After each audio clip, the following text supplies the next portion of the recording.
Humanity first joined the Galactic Concord, most civilizations believed humans were invited out of curiosity rather than necessity.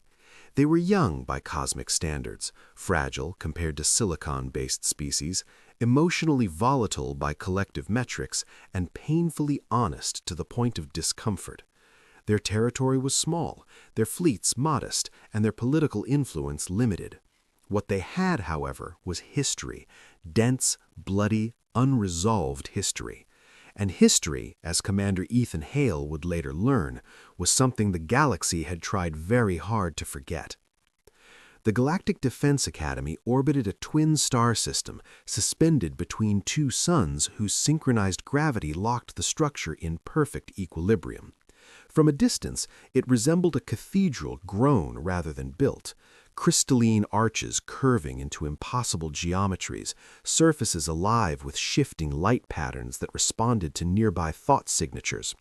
This was where wars were prevented, not fought, where conflict was studied as theory, ritual, and controlled inevitability, where civilizations learned how not to destroy themselves.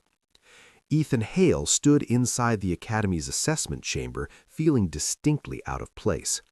The room had no visible seams, no corners, no doors in the human sense. Light bent smoothly across the walls, creating the illusion of infinite depth.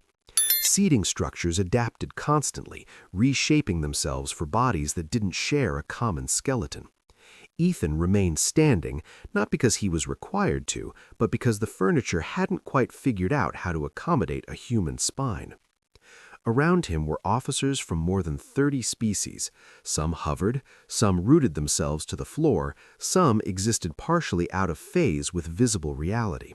All of them were silent, their attention divided between Ethan and the glowing holographic interfaces floating before them. This was supposed to be simple. Ethan had been invited to teach logistical coordination, disaster response, and interspecies command communication. Nothing controversial, nothing philosophical. Then the exam prompt appeared. Describe viable methods for resolving a hostile fortified resistance that refuses negotiation. Ethan read it twice, waiting for nuance to appear. It didn't. The question was straightforward, almost painfully so. It was the kind of thing human cadets answered in their first year, right after learning that war was not a story of heroes, but a system of failures layered on top of each other. So Ethan answered. He explained reconnaissance first, because information shaped everything that followed. He described cutting supply lines, isolating resources, disrupting communication. He talked about misinformation not as cruelty, but as pressure, forcing mistakes without unnecessary bloodshed. He outlined targeted leadership removal, psychological fatigue, morale collapse, environmental leverage, and contingency escalation if resistance hardened instead of broke. He included ethical thresholds, civilian protection models, and exit strategies designed to minimize long-term instability. He didn't raise his voice. He didn't glorify violence. He treated war the way an engineer treated structural failure, something ugly, dangerous, and best handled with preparation rather than hope. When he finished, the room was silent. Not the polite silence of contemplation, the wrong kind, the kind that made Ethan look up from his interface and notice that several alien officers were staring at him with expressions that translated loosely to alarm. One examiner, a tall insectoid strategist with translucent limbs and softly pulsing neural light, froze mid-analysis. The glow in its thorax flared sharply, then collapsed inward. The being fell sideways, limbs locking rigid as containment tones chimed throughout the chamber. Ethan stepped forward instinctively. Is he? Remain still, a voice said, calm but absolute. The walls shifted. Medics emerged from surfaces that moments earlier hadn't existed. The other officers backed away from Ethan, not aggressively, but with the same instinctive caution one might show unstable radiation. Ethan suddenly became aware of how alone he was standing in the center of the room. Minutes later, he was escorted, not detained, but firmly guided through corridors that reconfigured themselves ahead of his steps. No one accused him of wrongdoing, no one explained anything either. Eventually, he was led into a high observation chamber overlooking the Academy's central plaza. Thousands of cadets moved below in precise formations, their drills elegant and symmetrical, each movement mirrored perfectly by dozens of species that shared no common physiology. It was beautiful, it was controlled, it was nothing like human training grounds. A crystalline figure waited near the viewport. Tall, faceted, refracting light into soft rainbows, the being turned as Ethan entered. "I am Provost Aurelian Prism," it said. Its voice was layered, harmonic, neither male nor female. "You have caused an incident." Ethan swallowed. "With respect, Provost, I answered the question honestly." "Yes, that is the concern," Prism replied. They sat opposite each other, though "sat" was an approximation. Prism anchored itself into the floor, becoming part of the architecture. Ethan remained humanly uncomfortable. Prism gestured, and the exam response replayed in the air between them. "Your strategic framework violates 73 interspecies conflict accords. It contains methodologies classified under extinction-level doctrine." Ethan blinked. "Extinction? No, that wasn't. Those are containment strategies designed to end resistance quickly." Prism's facets dimmed slightly. "You assume resistance exists to be ended." Ethan frowned. "If negotiation fails and hostilities continue, then yes, otherwise the conflict escalates. There are rules, boundaries, mutual limits. Conflict is ritualized to prevent annihilation." Ethan leaned forward. "Provost, with respect, rules only work if both sides follow them." The chamber grew colder, not physically, psychologically. Ethan felt it like pressure behind his eyes. "No civilization has survived by abandoning rules," Prism replied. Ethan exhaled slowly. "Every civilization that survived did so because it adapted when rules failed." That sentence changed everything. Prism didn't respond immediately. Instead, the viewport dimmed, projecting historical data, wars fought between alien powers, conflicts marked by pauses, formal declarations, escalation thresholds. Ethan recognized the pattern instantly. These weren't wars, they were negotiations with weapons. "You don't study war," Ethan said quietly. "You study controlled disagreement." "War is chaos," Prism replied. "We evolved beyond it." Ethan shook his head. "No, you isolated it. Humans never had that luxury." Prism turned fully towards him. "Explain." And so Ethan did. He spoke of human history not as conquest, but as pressure, of environments that changed faster than biology could, of neighbors who didn't share values, of scarcity, fear, and the constant presence of unknown threats. He explained that humans didn't plan war because they loved it, they planned because failing to plan meant extinction. "We learned early," Ethan said, "that hoping your enemy shares your ethics is not a strategy." Prism listened, not interrupting, not reacting. When Ethan finished, the provost spoke softly. "Your species internalized conflict." "Yes," Ethan replied, "we had no choice." An emergency convocation was called within the hour. Ethan stood before an amphitheater filled with senior strategists, historians, and defense architects. Some projected themselves as light constructs, others watched from sealed observation layers. He was not asked to defend himself, he was asked to teach. "What you call apocalyptic thinking," Ethan said, addressing them, "we call responsibility, because pretending war will stay clean doesn't make it so." One by one, officers began leaving the chamber, not in protest, but in cognitive overload. Human logic wasn't cruel, it was relentless. Days later, the Academy's intelligence division approached Ethan privately. They had a problem. Unknown raiders operating beyond mapped space, no communications, no declarations, no adherence to galactic protocols. Predictive models failed entirely. Ethan reviewed the data once. "These aren't raiders," Iffy said. "They're survival predators." The room went silent again. And for the first time, the galaxy realized its greatest weakness wasn't lack of power, but lack of preparation. The intelligence chamber was quieter than any battlefield Ethan Hale had ever known. Not because there was peace, but because the data itself seemed uncertain how to behave. Holographic projections hovered above a circular table showing fragmented trajectories, broken sensor readings, and attack patterns that refused to align into anything the Academy's predictive systems could recognize. Around the table sat analysts from a dozen species, each representing civilizations that had spent millennia refining the art of controlled conflict. They looked unsettled, not afraid, unprepared. These incursions violate established engagement doctrine, one analyst said, its voice modulating through harmonic layers. No declaration, no signaling, no withdrawal pattern. Ethan studied the projections without speaking. He had seen this kind of chaos before, not in space, but in human history books, in after-action reports written by exhausted officers trying to make sense of enemies who didn't behave the way textbooks said they should. "How many confirmed contacts?" Ethan asked. 37, replied another analyst, across 6 systems, all short-duration strikes, infrastructure targeted, no occupation attempts. Ethan nodded slowly. "They're not raiding for territory." "Then for what?" someone asked.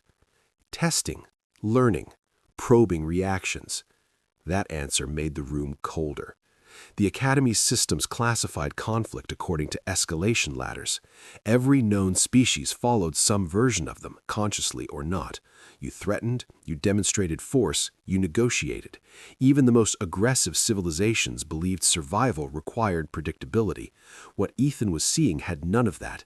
These attackers weren't trying to win, they were trying to understand. They don't care about rules, they care about outcomes. A crystalline strategist shifted uneasily. "Such behavior is irrational." "No, it's efficient." Within days, the Galactic Defense Council authorized the creation of a new initiative under strict secrecy. They called it the Human Strategic Adaptation Program. Officially, it was a research exchange. In reality, it was the first time the galaxy admitted it didn't know how to fight an enemy that refused to play the same game. Ethan was asked to lead it. He hesitated, not because he doubted his ability, but because he understood the cost. Teaching humans how to fight was one thing. Teaching others how humans thought about war was something else entirely. Once learned, that knowledge couldn't be unlearned. The first sessions were theoretical. Ethan explained asymmetry, failure tolerance, adaptive doctrine. He taught that strategy wasn't about perfection, but about surviving mistakes, that victory often meant denying your enemy meaningful choices rather than overwhelming them with force. Some attendees struggled, others resisted outright. "This doctrine erodes honor," one analyst accused. Ethan met its gaze calmly. "Honor doesn't stop extinction." That phrase circulated through the Academy faster than any official transcript. Some considered it dangerous, others considered it necessary. Attendance in the program grew, so did fear. As the weeks passed, the unidentified incursions increased. Entire listening stations went dark. Trade routes collapsed overnight. Colonies reported sudden system failures without visible attack vectors. The enemy wasn't conquering, it was dismantling. Ethan reviewed fresh data late one cycle, alone in the intelligence chamber. The patterns were becoming clearer, not comforting, but clear. They're mapping fear responses, learning what breaks first. Aurelian Prism appeared beside him, facets dimmer than before. "Your predictions have proven accurate," the provost said. "That concerns us." "It should, because they're still holding back." Prism paused. "Why would they?" "Because they don't need to rush. They're patient, and patience wins wars." The council convened again, this time without ceremony. The question was no longer whether Ethan's doctrine was valid, it was whether the galaxy could accept what it implied. "We have always believed restraint preserved civilization," one counselor said. "It does," Ethan agreed, "until restraint becomes vulnerability." The first true engagement came without warning. A frontier defense platform detected an incoming force that didn't decelerate, didn't respond to hails, didn't maneuver defensively. They hit the platform's power core with surgical precision, then vanished before reinforcements arrived. No survivors, no message, just silence. Ethan watched the replay in slow motion. "They wanted us to see that," he said. "They're teaching." "What do we do?" a council member asked. Ethan closed his eyes briefly. When he opened them, his voice was steady. "We stop pretending this is a misunderstanding." For the first time in its history, the Galactic Defense Concord authorized preemptive adaptive defense measures, not retaliation, preparation, human-style preparation. Training protocols changed, drills introduced uncertainty, simulations removed win conditions. Officers were forced to operate with incomplete data, contradictory orders, and moral ambiguity. Many failed. Some adapted. Fear spread through the academy, not of the enemy, but of what they were becoming. Ethan felt it too. Late one cycle, he stood alone on a balcony overlooking the twin suns, watching light bend across the academy's crystalline surface. He thought of Earth, of humanity's long, painful climb out of chaos, of all the times humans had sworn they would never fight like that again, only to do it anyway when survival demanded it. Aurelian Prism joined him silently. "You have changed us," Prism said. Ethan didn't look away from the stars. "No, I showed you yourselves without filters." Some believe that was a mistake. Ethan nodded. They might be right. The enemy struck again weeks later, this time deeper. They targeted a core relay world, dismantling its communication lattice in minutes. But this time, the response was different. Defense fleets moved unpredictably, traps activated where none should have existed. The attackers withdrew faster than expected. Ethan reviewed the aftermath reports. They didn't anticipate adaptation. That's good. "Is it enough?" Prism asked. "No," Ethan replied, "but it's a start." Something else troubled him. The enemy's behavior was changing. They were no longer just observing, they were adjusting. "They're learning faster than expected," Ethan told the council, "which means they've encountered us before." Silence followed. Not humans, something like us, or something that forced them to evolve this way. The implications were staggering, a predator shaped by civilizations that failed to survive. The Academy accelerated the program. Ethics councils struggled to keep pace, lines blurred. Some officers resigned rather than continue. Others leaned in fully, accepting that survival wasn't clean. Ethan recorded a private log one night, something he never intended to share. "We tell ourselves war is a failure of communication. Sometimes it's a failure of imagination. We imagine enemies who want what we want. That's the real danger."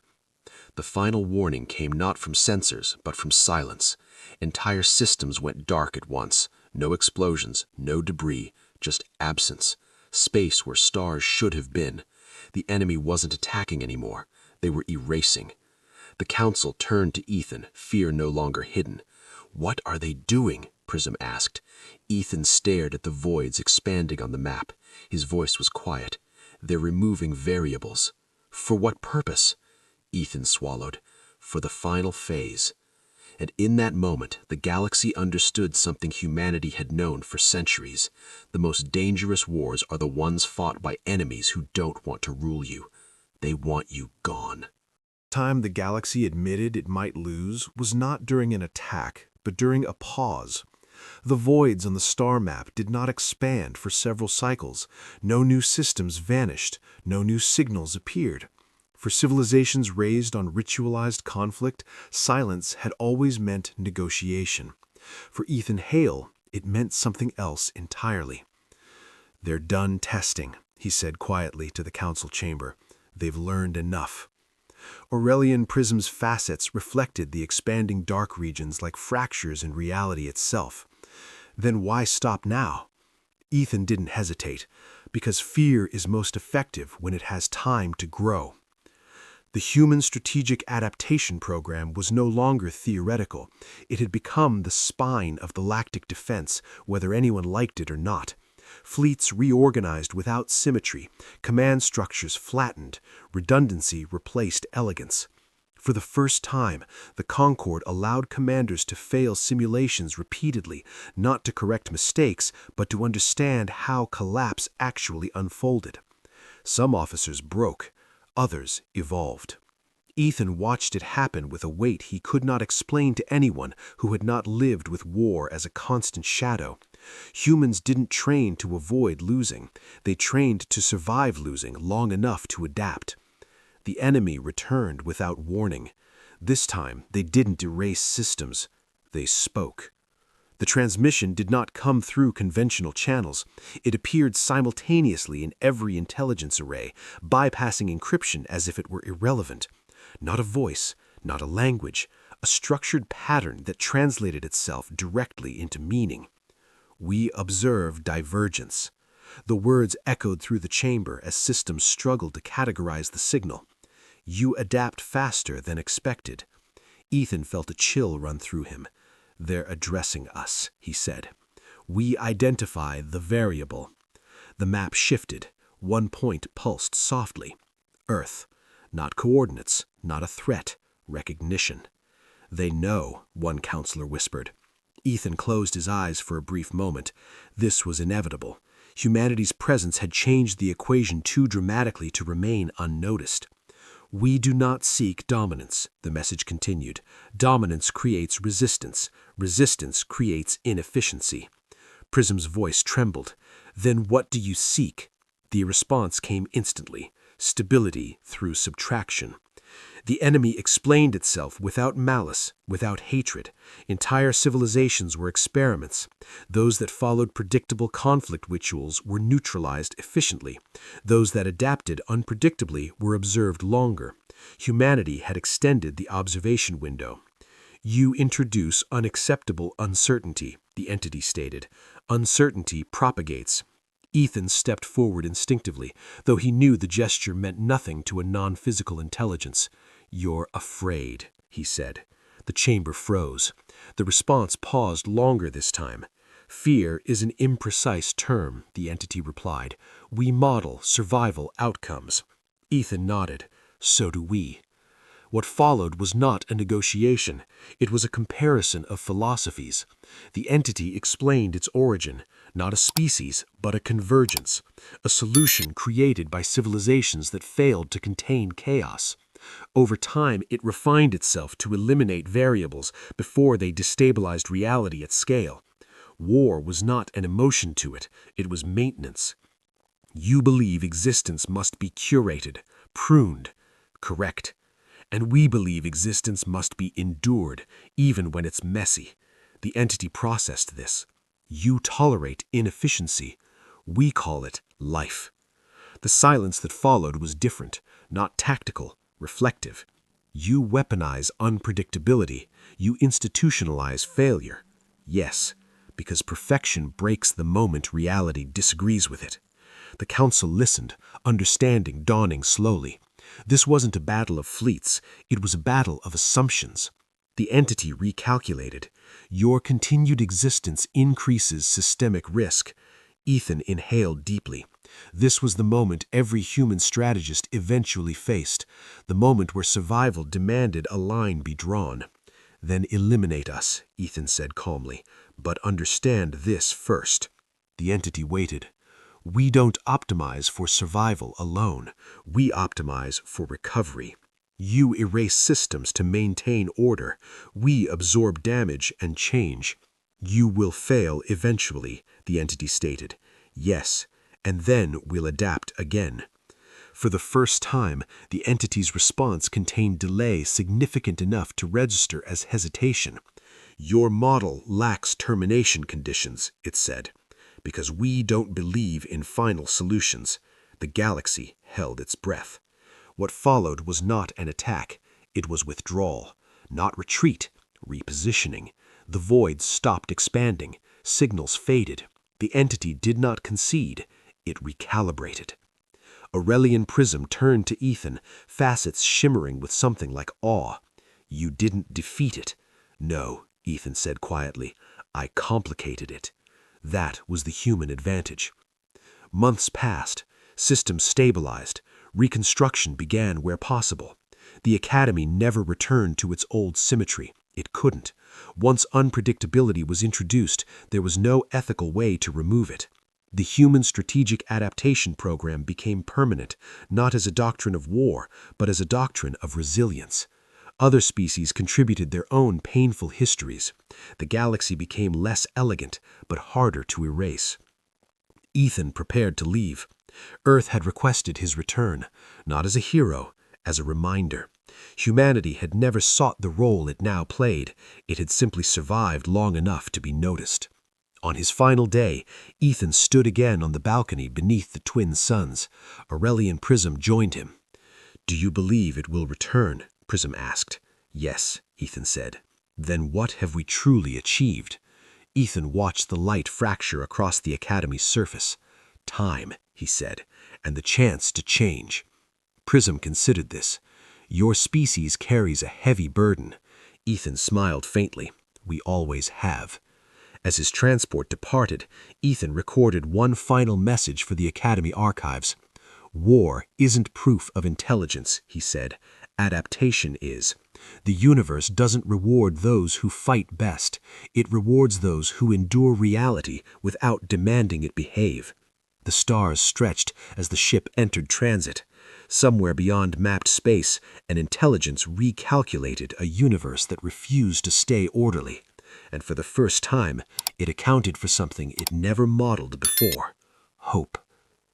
If you want to continue exploring stories where humanity's greatest weapon isn't strength, but survival itself, make sure to like this video, subscribe to the channel, and stay with us, because the future doesn't belong to the strongest species, but to the ones willing to adapt when everything else fails.